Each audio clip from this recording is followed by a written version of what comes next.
Ils sont résolument engagés à en finir avec le sida et autres pandémies au Bénin. C'est leur mot d'ordre et ils l'ont fait savoir à l'occasion de la 33e journée de la lutte contre le sida. Une opportunité pour ces acteurs de la lutte contre la maladie d'apprécier le chemin parcouru par le Bénin et prendre de nouvelles résolutions. La prévalence du VIH au Bénin, stabilisée autour de 1,2% dans la population en général, citée depuis bientôt 2 décennies, faute de nouvelles études réelles,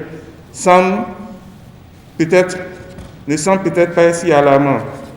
Mais notre but est de célébrer son élimination effective d'ici 2030. L'ONU-SIDA indique une régression de 15% de nouvelles infections à VIH au Bénin depuis 2010.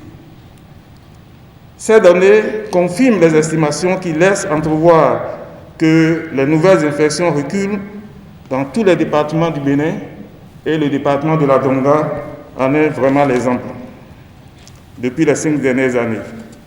Dans le domaine de l'élimination de la transmission mère-enfant, la table ronde de la Fondation Claudine Talon a pu faciliter et nous avons pu obtenir l'encadrement et le dépistage systématique des femmes enceintes avec plus de 98% de femmes séropositives sous médicaments antirétroviraux, minimisant ainsi les risques de transmission de la mère à l'enfant. Malgré cela, des prévalences élevées demeurent toujours observées chez certaines populations clés, en particulier les travailleuses de sexe, les hommes ayant des relations sexuelles avec les hommes et les utilisateurs de drogues injectables. Et pour atteindre l'objectif zéro sida d'ici 2030, aucun effort ne sera de trop, notamment la prise en charge efficace des personnes vivant avec le virus. Malgré les résultats, les efforts réalisés, les PVH et les populations clés demeurent toujours l'objet de signalisation et de discrimination liées au VIH-Sida.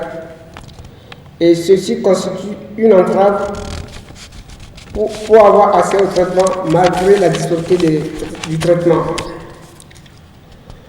Nous, au REBA+, avons des questionnements. À quand l'officialisation de la dispensation communautaire? Cette pratique qui a fait ses preuves avec les réseaux des PVH de la sous-région, où en sommes-nous avec la digitalisation, alors que le REBA+ avait apprécié à sa juste valeur cette initiative qui devait faciliter l'accès au traitement à ceux qui en ont besoin partout où ils se trouvent. Le terme de cette 33e édition appelle à une mobilisation générale et à l'implication de tous dans la lutte en vue de l'élimination de cette maladie.